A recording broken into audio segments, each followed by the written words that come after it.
Hey guys, it's your favorite redheads, Alyssa. And Hannah. And we are Main Character Syndrome. Hannah, this has been an amazing week. It's been so much fun. Have you had a main character moment? Ooh, a main character moment for me this week.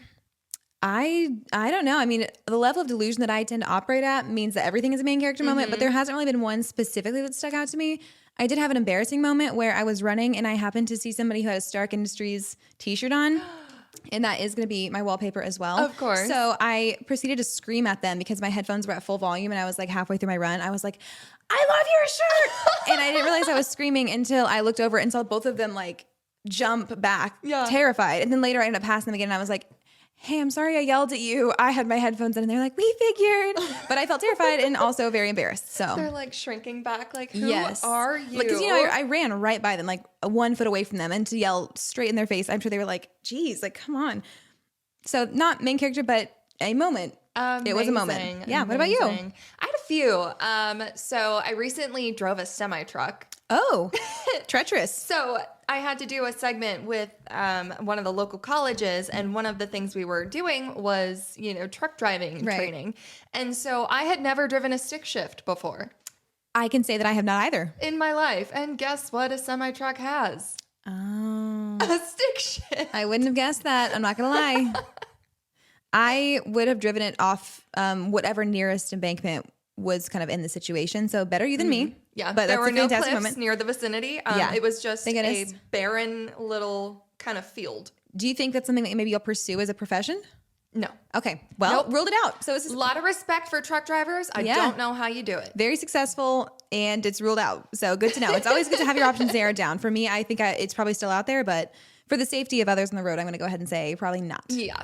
Well, if you guys have any main character moments, please let us know on social media. We would love to hear it. Let's get into the topic of the day, which is the Court of Thorns and Roses series.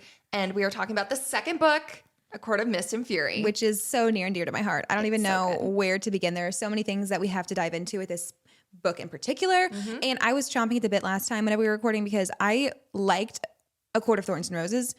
I loved the rest of them. So I liked it, and it was obviously a natural introduction, but getting into the rest of the books is whenever I truly fell in love with the entire series. I don't know if it's the same thing for you, but I think that a lot of people tend to think that this is the best book.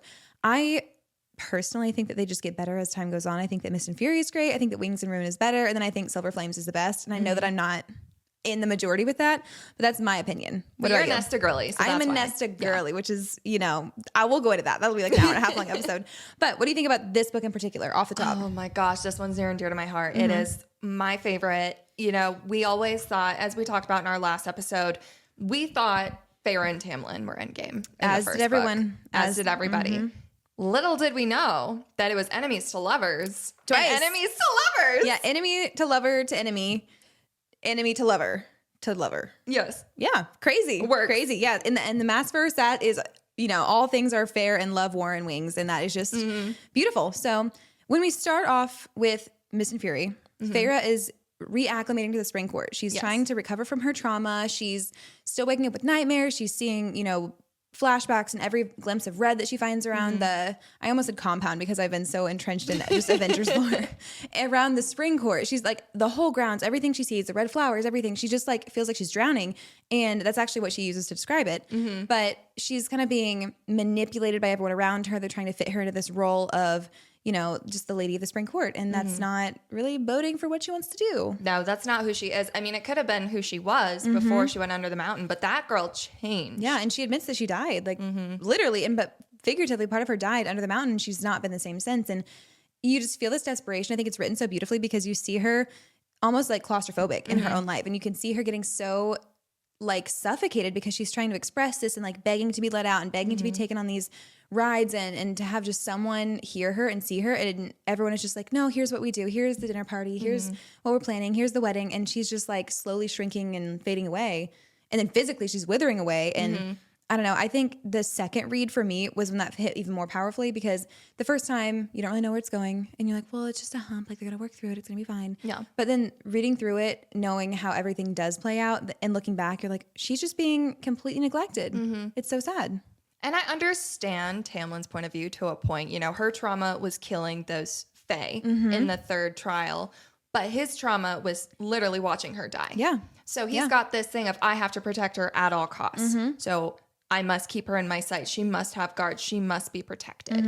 And I get that to a point, but at some point she was becoming his prisoner. Yeah, exactly. And he wasn't acknowledging her trauma either. He was just kind of like, oh, she's fine. Yeah. Here's some paint. Yeah. Well, this is all she needs. It's like he's completely simplifying everything that happened to her and thinking like this is all she needs to heal, and not looking at all the nuances and layers of what she's gone through and the grief and even just mourning her human life. And I think that he's kind of just glossing over that. And that's why I'm far from a Tamlin apologist, but I think that it tends to be like made into this black and white thing where everyone's like, well, Tamlin's evil. He's the worst. And while I do agree he is the worst, I think that it's not as simple as just saying he's a bad guy. Because I don't think that he was a bad guy. I think that he was doing the best that he could with what he knew and what he thought was good. And then he just continued to get more controlling and more, I don't want to say manipulative because I don't think he ever did that. He was just controlling. He was just overt with it.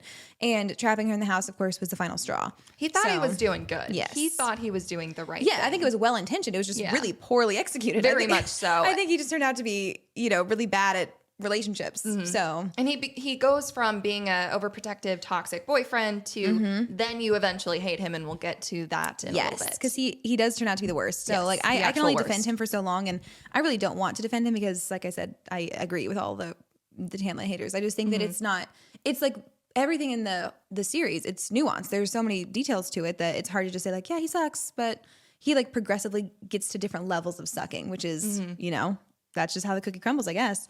What I love about this is like they're preparing for this wedding that Feyre does not want to have. She's like, I'm Faye now. We're in the Faye world. Like, why do we need these mundane celebrations? Right. And Tamlin is like, it's basically to prove his status as like the High Lord of the Spring Court. Yeah, and everything is very politicized, and it's all PR. Like everything is to showcase how they are and how it looks if she's training versus if she's not, and how it looks if she goes into the villages and not. And she has to be, happy and healthy and safe. And the irony is that she feels like she's none of those things. She feels like she's like breaking out in hives just by being in her own home. And again, looking back after reading the rest of the series, you see how it's juxtaposed so well against how what she finds in her future home and future relationships.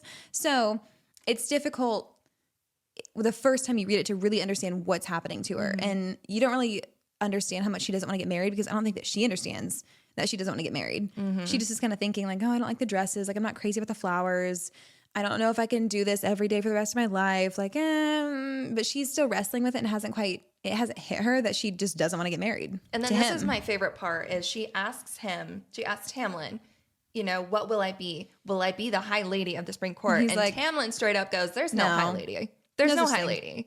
Which we'll find out there is a High Lady. Yeah, where there's a will, there's a way. If he wanted to, he would. Exactly. And he didn't want to. And, I think that, not to be all, he's a toxic male, but he has such like toxic masculinity in this way that he's trying to keep her down and control her and just say, this is where you belong.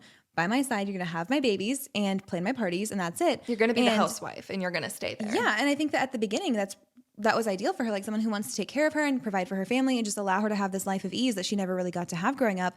And to see her flip and for that, like her previous dream to now be her prison, it's like, wow, there's no greater testament to her character development. Not that there's anything wrong with the former, but just to see how much she's changed, and then also to see how it takes someone who really understands her to give her that comfort in that life that she's always wanted. Well, she's changing mentally and physically. You can physically see her. Like, she looks sick. Like withering away. She's withering away. And Tamlin, it's like Tamlin doesn't care. He just has her in his little bubble and is protecting her. It's like he's not even seeing her. He's not seeing her, and he's not seeing her trauma, which is what, like, infuriated me. And then we get to the wedding. I know. The wedding. And I think it's even more sad with him not even seeing her weight loss, considering that he found her when she was starving. That's just a point that I think is always really like struck me, is that he found her when she was starving. He fed her. He brought her back to health. And then he gets her back and she's starving and withering away again. And she doesn't even care to save herself. And he doesn't see that somehow. And he's like, yep, let's just get married. And then he goes to the wedding and here they are, lace monstrosity. This ugly dress that she absolutely hates. Like, that wedding's not going to go through when the bride is like, This is literally the worst. Yeah, and the fact that she doesn't even care enough to say like, I don't really like it. She just says, whatever, like if this is what they want me to do, then it's okay. And even Alice looking at the dress saying, like not really giving her the best reaction. And she's just has no fight left in her. It's like she's left everything under the mountain. And she goes into it. And I remember reading this for the first time and being like, I have such icky feelings. Like, I don't know why yet, because I still think that they're kind of in game, but you're just feeling like, I don't know, like feeling trapped for her. I didn't like him. And I'll tell you when I stopped liking him. It was in A Court of Thorns and Roses when instead of getting Feyre out of the mountain, he used that precious time to make out with her. Yep. I was like, what?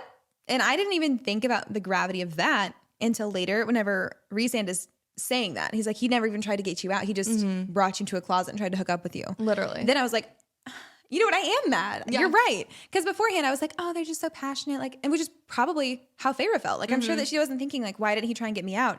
She's just thinking, oh, he missed me so much. Like, he just has to kiss me right now, which is how the reader feels. And again, you're so good at realizing these things as the characters realizing them, because Sarah J. Maas is amazing. Yes. But I think that the first time I read it, I was equally as gaslit. And I'm like, no, he just loves her so much. Like, he's just so passionate. He can't stand to not like put his hands on her.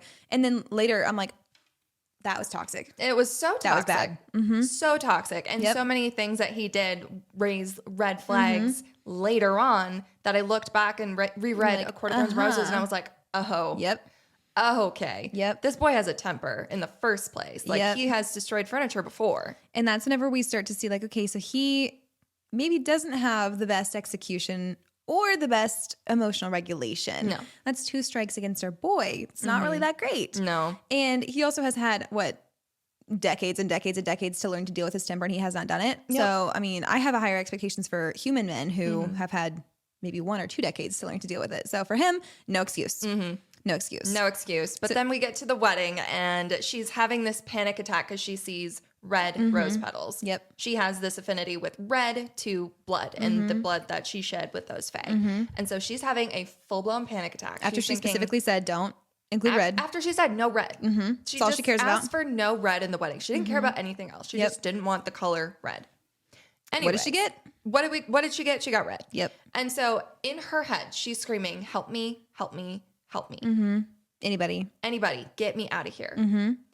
In comes Shadow Daddy. And he says the iconic line, hello, Feyre, darling. And she says, what is he doing here? No. And I think at that moment I was like, he's a villain. Like, what is he doing? And I keep picturing like Damon Salvatore showing up and just saying, hello, brother. That's what I used to like. That was like my fan cast for a long time before it switched to Ben Barnes, but we're not going to go into all that yet. But when he showed up, I was like, he's here to thwart this. Like, the bad situation's going to get worse.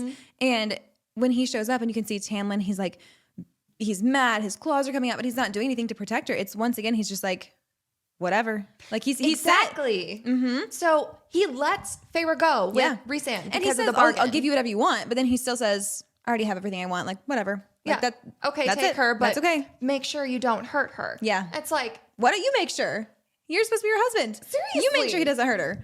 And he just says, all right, well, I guess we'll see you in a week. And she's terrified. After she's having a panic attack, she feels trapped. Now she's being essentially kidnapped. And her fiance is just like, well, deuces, I guess. Not to mention what she thinks about the Court of Nightmares. Yeah, she's terrified. And she knows it's based off of Under the Mountain. Like, it was modeled after the Hewn City. She's picturing everything she's been having nightmares about for months now. So, and the fact that we thought that maybe Rhysand had forgotten, and she's like, well, it's kind of wishful thinking, but maybe he's not thinking about it at all. Like, maybe he moved on. And then he shows back up. It feels like everything is coming crashing down on her in that moment. But she has no idea. Like, this is when everything changes for her. Yeah. Which is beautiful. This is pivotal for her. And of course, she gets taken back to the night court, and she's shown his home. She's expecting to get prisoner. She's expecting to have like all of these awful things that she's been hearing about done to her. And she's basically just given her room and here's some food. She's given free reign, basically. He's like, do what you want. I'll be around. Llewellyn and Caradwyn, I think, are the names. They're basically tending to her and her every beck and call. Rhysand wants to teach her how to read. And which she thinks is a punishment. And like he's belittling her at first.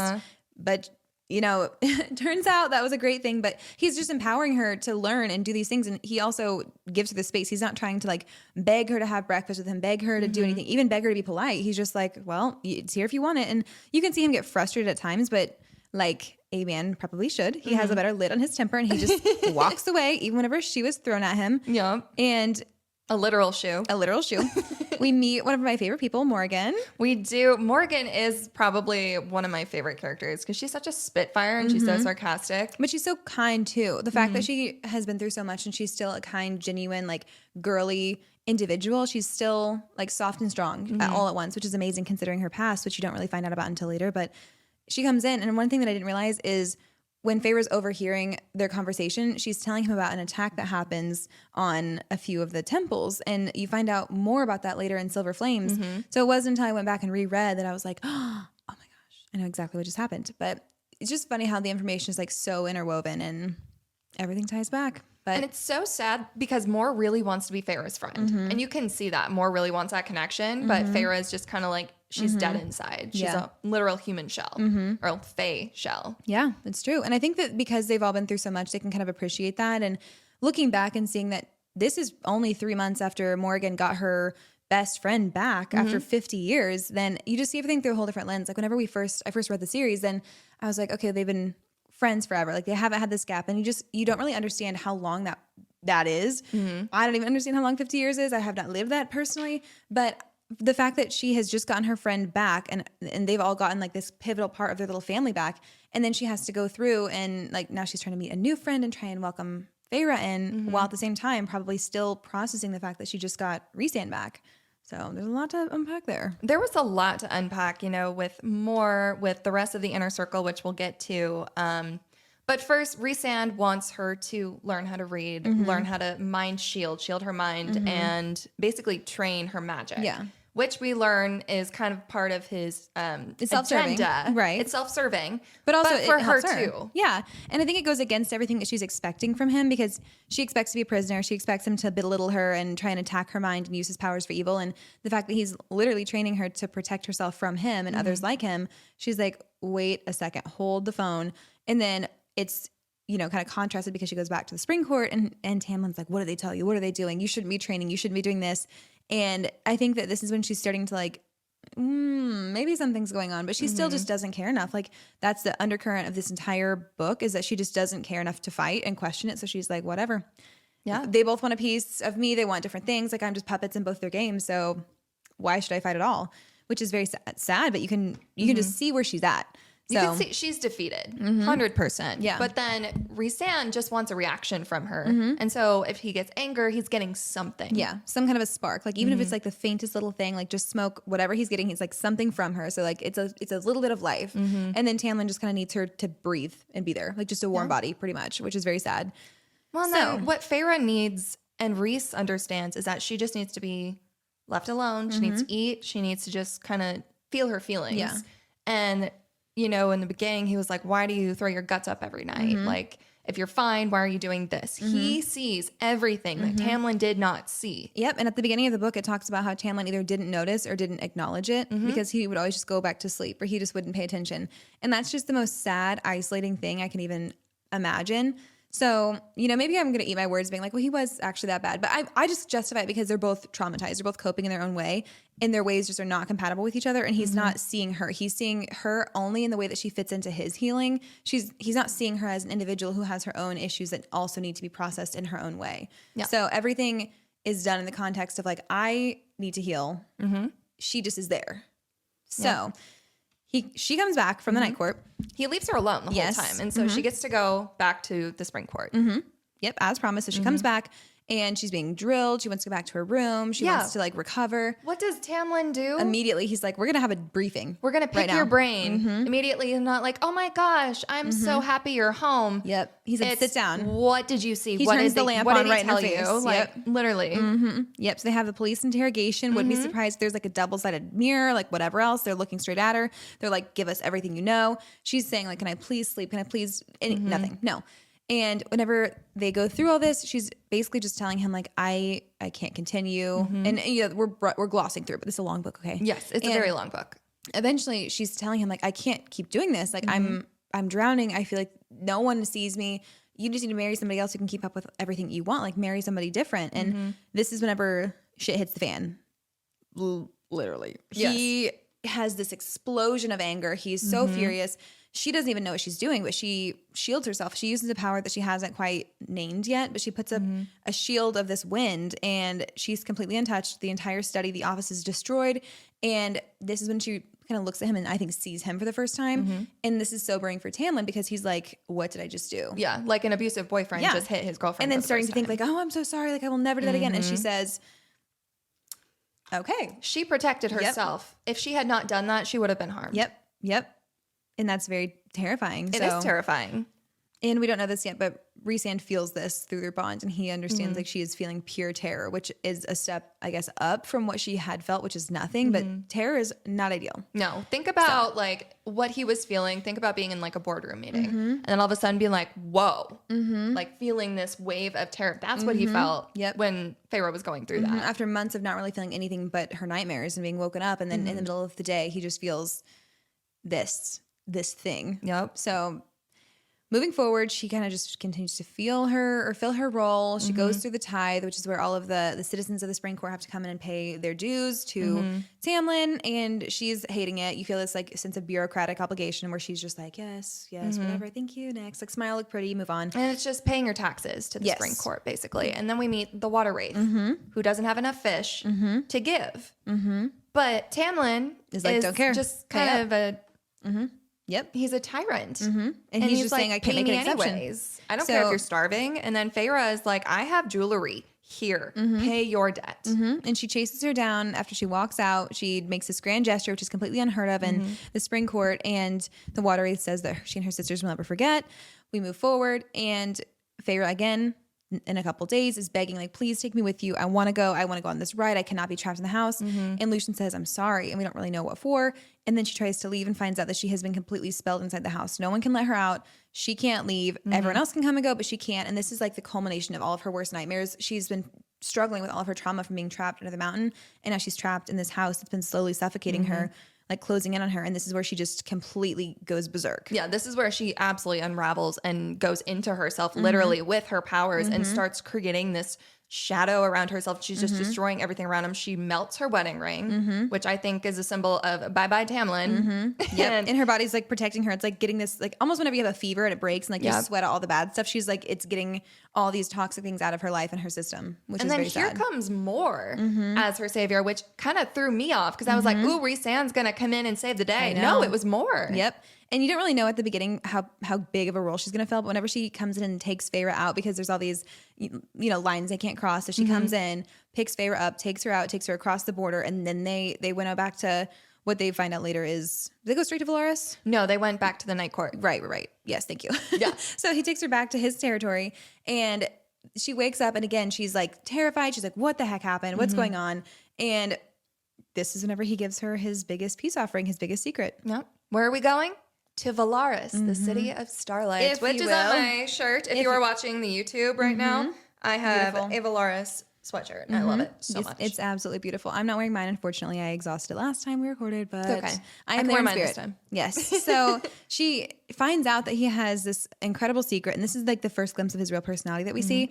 And she's seeing like, okay, you have this entire world, like, so you have feelings, you're sentimental, you have a family, you've hidden them, and she still sees him through the lens of a villain where she's like, so you just saved them and you didn't save everybody else. And going back and reading it and knowing, what we know about Rhys, and you're like, girl, come on, give him a break. Like, he was doing the right thing. But then reading it for the first time, you're looking at it and you're like, yeah, so why would you just choose them? Like, how do you choose this select group of people to save, like this tiny little community versus everyone else? And he has a point. He's like, they already knew about everybody else. They didn't know about Velaris. So and she keeps berating him about it though. Like, she blames him in a way for not protecting the rest of his people in the Night Court. And it's like, he really didn't have a choice. He was under the mountain, as we find out later, and it was a split thing. And he was just like, I need to protect And these I think people. It's also a projection of her blaming herself because she couldn't protect the fairies that she killed. I think that she was so devastated and broken over that she's projecting that onto everyone else, and she already thinks he's a villain, and she's using that to say like, you could have done more. But she's actually saying it to herself. Like, she blames him for everything, including Claire. Yeah. And I think it's the same thing. She blames herself, so it's easier to blame him because he's the one who actually gave the name to Amarantha and had her brought in. But it all comes back to Feyre, and I think that's why she has this animalistic hatred towards him, is because she sees so much of like the parallel between the two of them. So very sad. And then we meet the inner circle. Which is crazy. I remember first reading this and thinking like, I can't handle all these characters. Like, I what's know, going to it was happen? so much. And then now I'm like, yeah, obviously the inner circle. Like we know all of them. I know everything about them. So you meet everybody. You finally find out that he has this like just friend group. It's very normal. Yeah, he's like a normal person. Yeah, it's so humanizing. It brings him so much. It brings him down to earth, in my opinion. And they joke around with him, which makes him a little bit more humanized. And it's just like Cassian and Azrael are like his brothers. Yes. And he's regal and he's poised most of the time. And then he's seeing them with each other. Then everyone is so calm. And like, it just genuinely feels like you're watching like New Girl or Friends. And it just, you know, with magic and curses and all of these things, wings. Yeah. Which is even better. So that was one of my favorite parts about this book is the sense of community that you find with his people. Like you just get to know his family. And that's when the stakes get even higher because you're watching and seeing everything he cares about. Like this is why he fought the whole time. This is why he put himself through what he did. Yep. And then we have Amren, which we'll kind of get into Amren, I think, more in Crescent City and like what she is, because I have theories. But Amren, we don't know what she is. She's some kind of mythical being. Yes. And she's described as terrifying, beautiful but terrifying. Drinks blood. Yep. And of these giant warrior men, Feyre is more terrified of Amren. And she's this tiny little petite, beautiful girl, but also terrifying. So I thought she was a vampire at first because when they were like, she drinks blood, and I was like, duh, vampire. yeah, and it doesn't seem like it's not that far. simple. No, and it's not that far out of the realm of possibility for this book. But there's a whole like intermingling where Rhysand's like, you meet my friends. You decide if you want to work with me. Yep. She meets them. She admits at the table whenever no one really knows that this is the whole trial. And she's like, fine, I'll work with you. And they're like, oh, didn't know this was an interview. So then they move forward. He kind of gives her the lowdown on what's going on. The 411, here's what we're working with. Here's what's happening with King of Hybern. Here's what we think is going on. And here's what we're looking for. So she agrees to try and help him. And she basically is thrown into it immediately. Yes. So immediately they go to the Bone Carver, which is under a mountain, and she's terrified.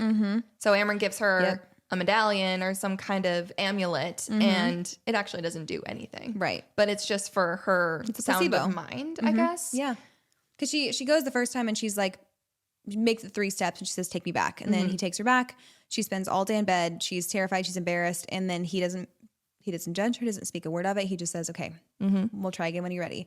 She gets the amulet. Of course, we know it doesn't do anything, but at the time she did not. It was complete placebo and it got her to do what she had to do. It did. Got her down there. And then she sees a young boy, which we'll kind of go back to that a little bit later. But the Bone Carver is kind of portrayed as every person sees him differently. Yes.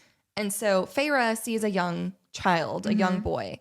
And so the price of the Bone Carver's information is going to be Feyre's kind of description and how she died. And so she reveals that there was this thread of life that kind of just brought her back, that she just tugged and tugged and tugged. And that's what saved her. And that she was looking through the eyes of someone else. We learn a little bit later about that. But that was kind of... Yeah, her description of everything. It was like mentioned, and I was like, I better hold on to that because I think that is going to be very important. That was a nugget. Rhys's expressions during this time, I was like, Rhys, what do you know? What do you know? And just, his reactions. He's obviously very uneasy during this whole situation, the whole interaction. He's watching it unfold, and then he's keeping his, like, everything is very, like, closed off, which... You know, he had warned her, don't say anything unnecessary. He had kind of given her training. So you just get the sense that this Bone Carver can be a little slippery. So it makes sense. But he is reacting very strange. And whenever she gets the information that she's looking for, they found out that Jurian's alive. They find out that Hybern's looking for the cauldron. And that's pretty much it. They say, like, we got the information that we need. We got to spring into action. So they end up figuring out we need a home base. We have to have all these things. And that leads Feyre to want to make reconnection with her sisters because she has volunteered her family's estate. Yes, she has. And they're trying to meet the mortal queens, which they want nothing to do with them at first. Naturally, of course. But then we go on the quest to find the Book of Breathings and a ring a little bit later on. So they go to the summer court, Amren, Rhys, and Feyre. And this is where things kind of get interesting with Rhys and Feyre because they're both jealous as they both start flirting to get information. Yep. It's the classic little miscommunication trope. And they're both seeing the other person doing what they had agreed on as the job. And both of them are taking it so incredibly personally. And then they take it to the next level and they're like, okay, so he's doing that. I'm going to do this. Like, you watch me do this. Yep. I'm going to one up you. Exactly. And it just continues to go. So you can see that they have this passion. And this is a huge change for Feyre because beforehand, she's like, I don't care about anything. I don't care what's done to me. I don't care what's happening around me. And this is whenever she's like, she has this fire where she's like, no, screw you. And it's anger. Like anger is what brings her back to life. And she is so mad at him that then she takes it to the opposite end and she's like flirting extra hard to try and get him, like, get a reaction back from him. I love it. And I was here for it. Petty queen. We love it. And then Feyre finds a book, they steal it, and then they go back to the night court. And then we find out Tarquin is very angry and sends blood rubies, which basically means you're dead to me. Yeah, you're dead to me, and I will make sure that you are dead to everyone. Literally. Shortly.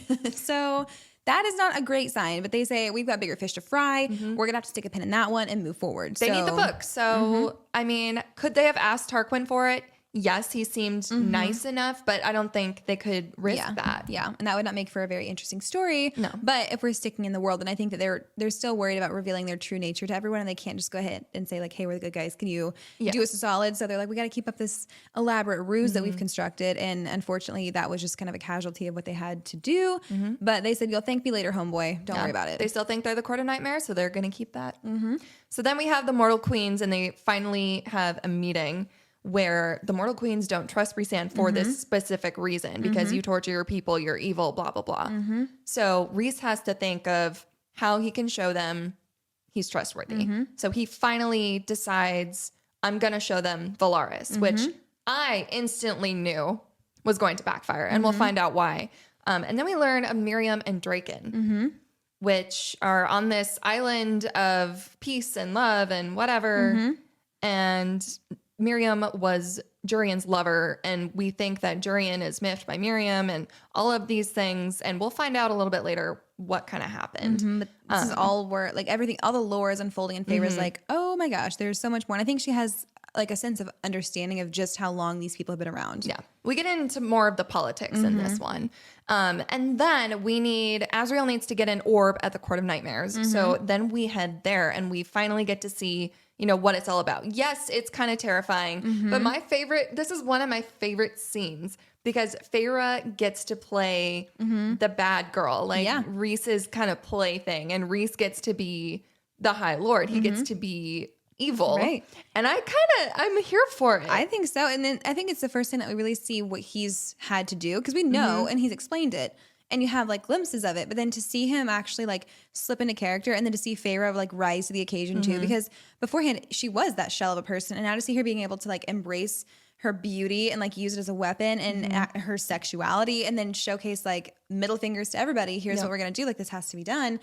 And it's, of course, a super spicy scene. You're reading and you're like, oh my gosh, what's going on? And the most of it was like a big F you to Rhys. Yes. And like, I'll show you. And then she was like, oh, I screwed myself over. Yeah, she's like, big time. I girl boss too close to the sun. Like, now we're all in trouble. So I think it's like so beautifully done, because they are going in undercover. And it's like the whole trope of like, well, we'll pretend to be lovers. We'll pretend to be this.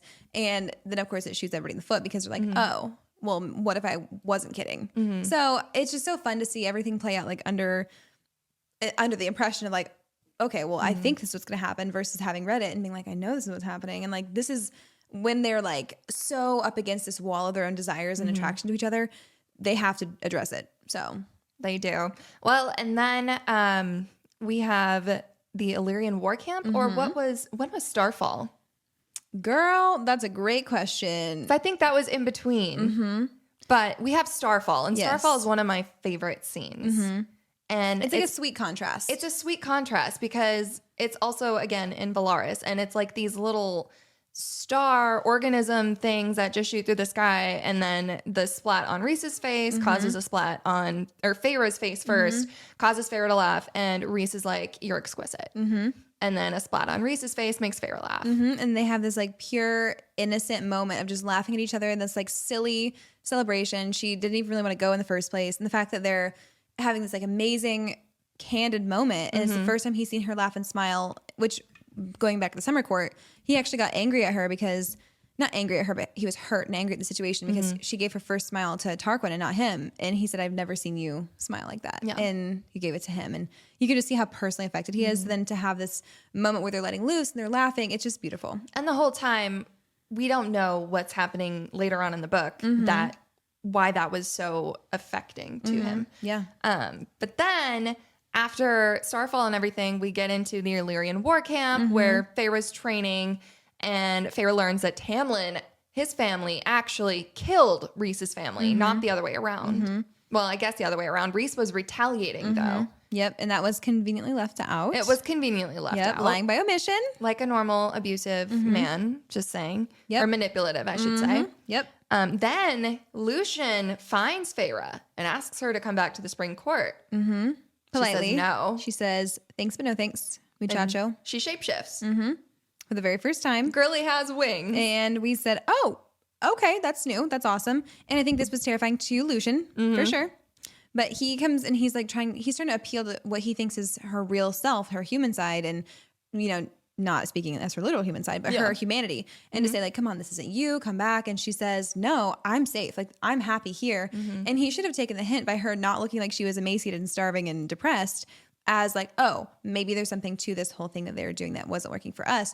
He doesn't do that. And I do like Lucian as a character, but I think in this point, he's still so blinded by what he thinks is the truth that he's not able to see the actual truth. Yeah. So this whole situation, we see it as like, okay, Feyre is cementing herself as like a member of this new court. She's choosing, she has every option to like walk back with Lucian, her friend, and she chooses not to. She has freedom to leave at any point in time. And this is where she's like, I'm staying. Yeah. And this is where she completely exercises it because it's like right in front of her and she could go back. She says, no, I'm not going to. Even though she thinks that Rhys is using her to help in this war and find all these artifacts, we forgot the Weaver. That was an interesting scene where Rhys literally sent her to a house of the Weaver where she eats people with no weapons or any idea on what she was facing. Run along. Good luck. Run along, literally throwing her to the sharks. And he said, good luck. Yeah. I need me a ring. Can you track it down for me?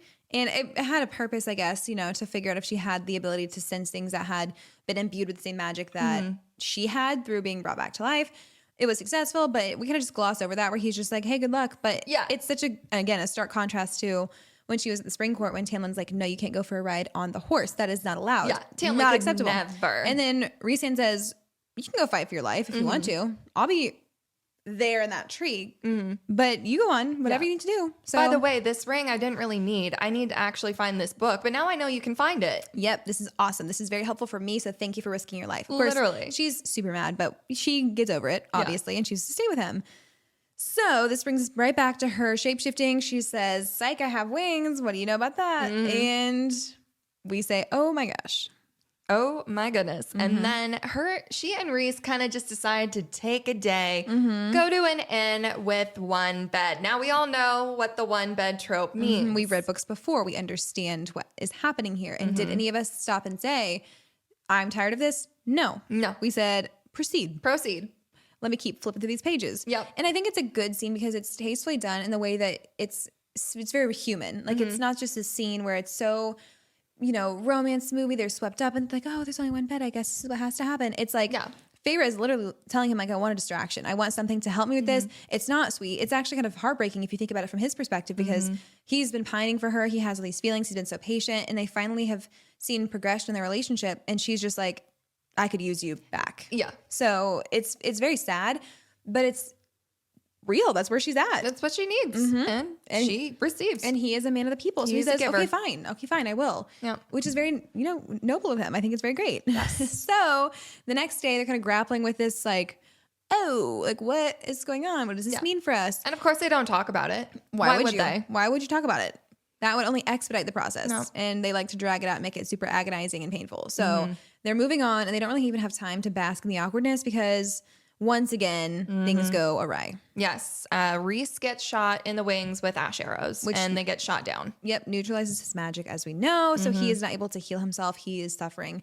So he gets knocked down. Feyre doesn't know how to help him. They're by themselves. She doesn't know how to call to anyone. She still doesn't have a grasp on her powers. So she goes to her homegirl, the Suriel. Who has all the Suriel. So she tracks the Suriel down, traps the Suriel once again. And what does she find out? she finds out that Rhysand is her mate because the Suriel says all you have to do is feed your mate your blood, and that will heal him. And she said, come again? She said, wait, rewind. What She did said, you I'm so just sorry. say? I thought you said that I have to feed my mate the blood. I'm not talking about my mate. We're talking about Rhysand. And the Suriel's like, yeah, girl. That's him. Your mate. Feed him your blood. And she says, I'm so sorry. If you could just, excuse me. I thought you said my mate. And the Suriel's like, what are you not getting? Suriel's like, I told you to stay with the High Lord. She said, you didn't listen. And Feyre's like, oh. So rewind. I think the Suriel actually let Feyre catch it after the first round because she's like, what does this girl want now? Yes. Kind of like, I feel like after she saves him from the Naga. Yeah. She's intrigued. She's intrigued. She's like, Feyre Cursebreaker. Yeah. What do you need now? Well, yeah. No, everyone's terrified of me. No one can catch me. Yeah. You did. You saved me. And now you want to chat again? Which is the Suriel a girl or a dude? I just keep saying girl because that's kind of how we've personified her as a fandom. Everyone's just like, oh, the Suriel Tico, like the Suriel has the T. So I don't remember if there's anything like canonically in the books that talks about whether the Suriel is a boy or a girl or anything at all. I think that that's just kind of what we've assigned. The Suriel is a Suriel. Yeah. Yeah, exactly. Exactly. And that's all we need to know. But the Suriel's caught and is then hearing Feyre out and gives this like, mind-blowing information that Rhysand is her mate.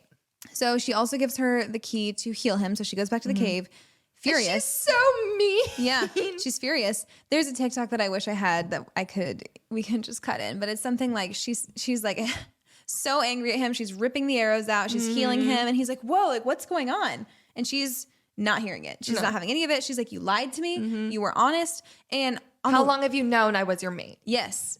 And on the one hand, I was reading it, and I'm like, chill out. Yeah. I'm like, what's the problem? He didn't tell you. When would that have been a good time? Yeah, you were literally going to marry someone else. I know. And then I'm also thinking back to like how irrational it is whenever you have feelings for someone. And of course, the mating bond does not exist in the human world.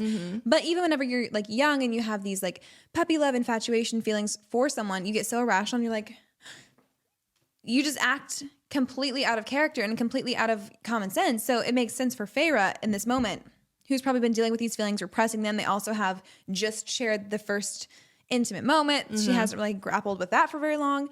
And she finds out he is her mate. So all of a sudden she's like, oh my gosh, I'm going to channel all of my feelings into being mad at you. Yep. And so she heals him. And then she's like, winnow us back. So they go back. And she drops him in the mud, goes to Moore, and is like, take me away from here. Yep. And so we go to the cabin. Yep, the cabin where we find out that Rhysand was basically raised. It's in the middle of the mountains where they kind of had their camp as they were growing up, being trained as warriors. So it's very personal. And she goes there and she's like, I'm camping out here. And she just takes the time to think through her feelings, which one of the healthy things that she's done. I'll give it to her. She needed to do that. Agreed. So she kind of sequesters herself, gathers her thoughts and feelings, and starts to come around. And then she starts painting, which she hadn't done in a long time. Yep, which is a miracle. And it's so symbolic because painting seems so simple, but it's just a representation of her living, in my opinion. So if you look at the painting, like she did it to survive her whole life. She painted when she thought that she was happy at the spring court. She doesn't paint for the longest time after she's been losing herself after coming back from under the mountain. She doesn't paint. She doesn't want to. She has no interest. And then she slowly starts to think like, oh, I could paint that. I could paint this whenever she's in Velaris, and just doesn't do it. And then finally she has all of these things that she's overcome. She has feelings for Rhysand. Everything is like clicking. And then she starts to paint and she has this explosion. Like she's painting the entire house. She's painting the whole place. She's painting eyes on the door, which is kind of funny. She paints Amren's eyes, Cassian's eyes, and Asriel's eyes. Yep. And I start to think like, what are they going to portray this as in the movie? Because or the show, whatever they choose to do with it. Because it's probably not that pretty. If I'm thinking about it like this mismatch of colors, like a toddler's done it. I know she's supposed to be a very talented painter, but for some reason I can't conceptualize how it would just look that good. So I'm actually really excited to see how they do that on TV. It better be good. That's all I can say. I'm sure it'll be good. But finally, we see our kicked dog, Rhysand. We do. He shows back up. He's licking his wounds, knocks on the door. She could shut the door and he would leave. She acknowledges that. And she's like, he would leave me alone if I asked him to. And she says, but you know what? I don't want him to. Nope. She says, come on in. And this is when it gets real spicy. This is when it, not only spicy, but this is where the revelation hits and Rhysand gets to tell his story. And it's heartbreaking and also shocking. Yeah, I think that this is when you see the most of his character that you've really ever seen, because we've gotten bits and pieces, and he tells you about Velaris, he tells you about this, like what he had to do under the mountain, and you're like, yeah, he's very noble and he's very brave. But then hearing his entire story and how much he's like watched from afar and waited and put his own desires continually down, because you still think of him as like self-serving in a way, because he's doing these things as a means to an end. And then to find out that he has been grappling with these intense feelings and love for so long and has had nowhere to put it, and is continually like clamping it down just for her sake, to let her come to it on her own terms, is like, seriously, it's so selfless. So selfless. And then we find out that he actually knew of her a long time ago. Yep. And he sent her the thoughts of the night sky, and she actually painted it. And that gave me chills. Whenever I first read it, I was like, oh my gosh, like it just comes full circle. Like the fact that in her whole, like she was needing something to hold on to, because who knows, she could have given up years before if she hadn't had something just to cling on to. And then to think that he has given her a lifeline, you know, metaphorically and literally, in many different times of her life, whether it was the music of the mountain, it was the stars whenever she was needing something to paint, whenever she was dead and had to have something bring her back. It's like all of these times he has been her lifeline, and I think that's just so beautiful. And then we get full circle with Cal and Mai, where we look at the line, there you are, thank you for finding her for me. Or there you are, I've been looking for you, thank you for finding her for me. And you think of that in a completely different way. Yeah, it's like, I've been looking for you. And I'm just like, oh my gosh. He's been looking for her for so long, and he finally found her. You start to want to just ugly cry, because in that moment, it's like you see, like, I've been looking for you, like the love of my life. And you hear the passion behind his voice. At least I do, as a very colorful reader. But all of these things, you see there's so much more there than initially meets the eye, where it's just like, oh, they're slow burning. And you're like, they were divine lovers. Like they were meant to get together. This whole thing has been in motion like long before we thought it was. We thought it was maybe like, okay, he's hot, she's hot. There's a lot of proximity, a lot of emotions. Of course, they're gonna fall in love. Like, she even admits that he's the most beautiful male she's ever seen. Yes, from the beginning. Immediately she knows it. And just to see how it goes completely back around, you look back at everything in a different lens.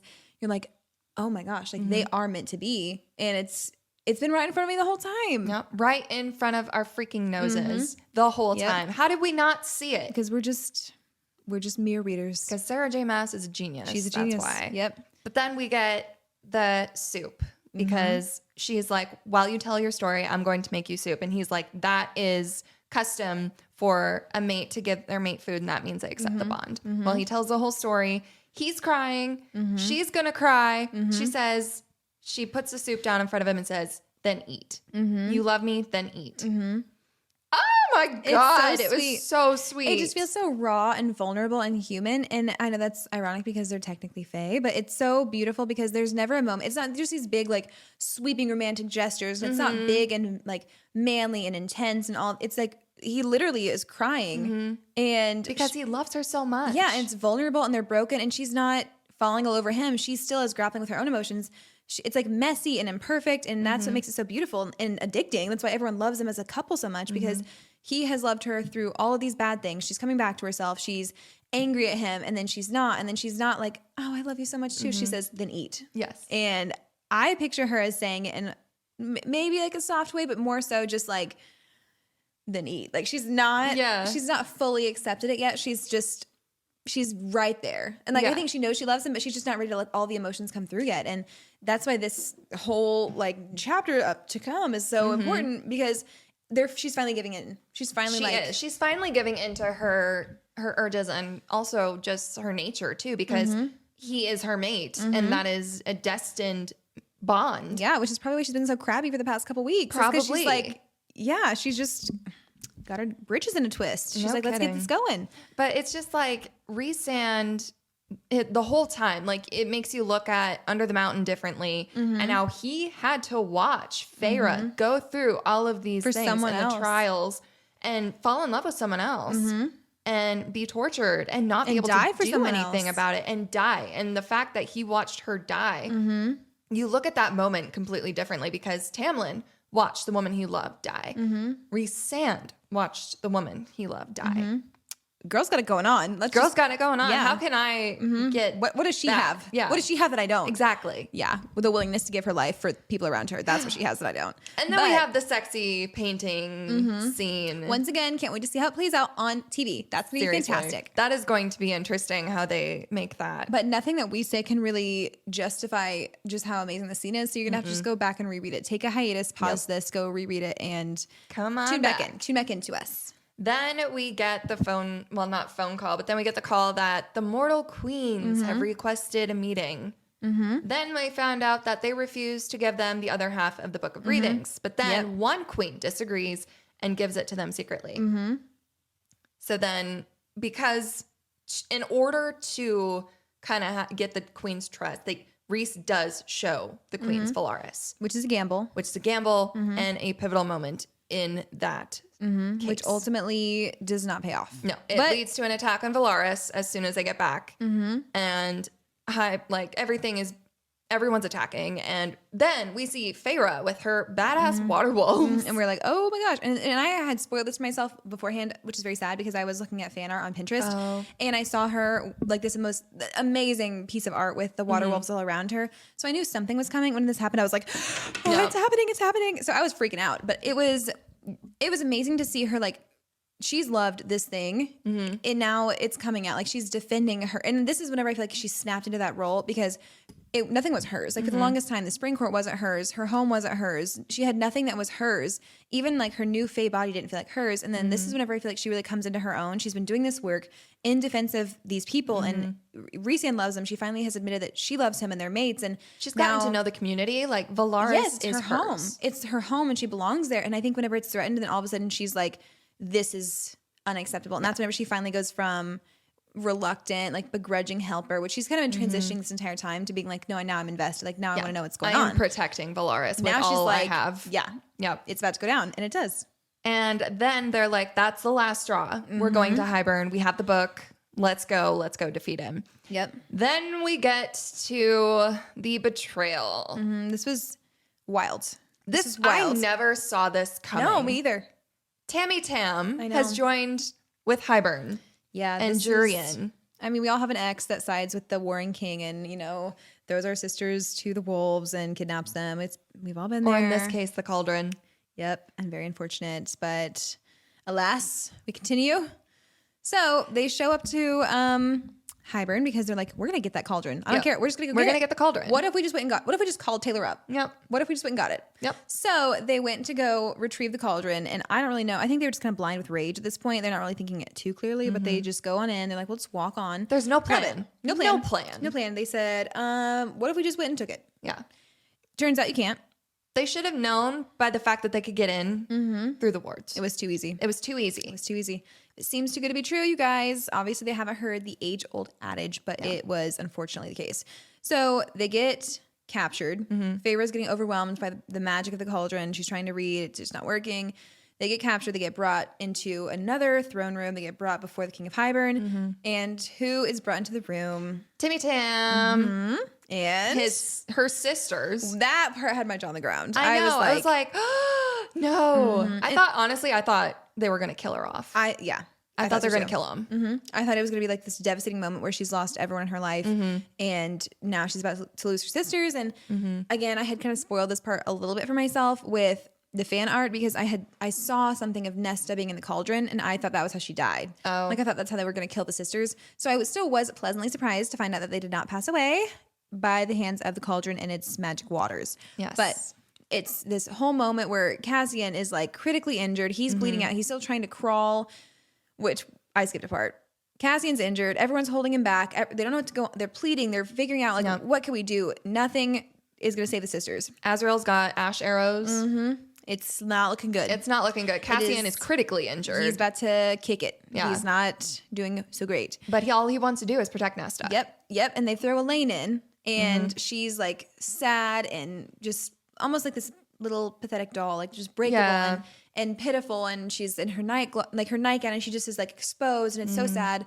And then they take Nesta, and from the beginning, we've known that she was kind of a spitfire, but she's take her, fighter, and she's like screaming, and you have to think she's a human girl against these like giant men, and they take her and they're throwing her in, And the last thing she does is point at the King of Hybern.